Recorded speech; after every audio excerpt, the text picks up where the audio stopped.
Why everybody in social media just আগে makeup করে তারপর ড্রেস পরে? হ্যালো পুকিজ, ইটস সাজুগুজু টাইম। আমি আজকে আমার বান্ধবীর সাথে দেখা করতে যাচ্ছি অনেকদিন পর। আমি আমার ব্যাগে টাকা পেয়েছি। আমি ক্যামেরা দেখে কাজল পড়তে পারি না। আমি আজকে আইলাইনার পড়তে পারবো না। আমি আজকে লুচি খেয়েছি। আমার একটা 90 টাকা দামের লিপ বাম হারিয়ে গেছে। ডোন্ট টেল মাই মম, মা শুনলে মেরে ফেলবে। হালকা একটু বোল্ড তো হওয়াই যায়। কুর্তি পরবো তো আমি একটা টিপ পরতে চাই। Someone told me that red bindis are not for young women like me. এই জন্যই আমি পরি আর কি। A few moments later. এবার মাথাটা আঁচড়াতে হবে। কোনো ভালো পেন্ডেন্ট নেই। I do have some bracelets.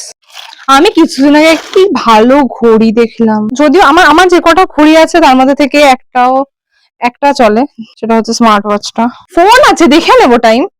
এইভাবেই যাব। এই ব্যাগটা আমি নিচ্ছি। একদম আর্টিস্ট ভাব, আর্টের অভাব। আমার মনে হচ্ছে জিন্স হলে বেশি ভালো হতো। I put on a black jeans. এটা আমার বান্ধবী। Hello Pookies,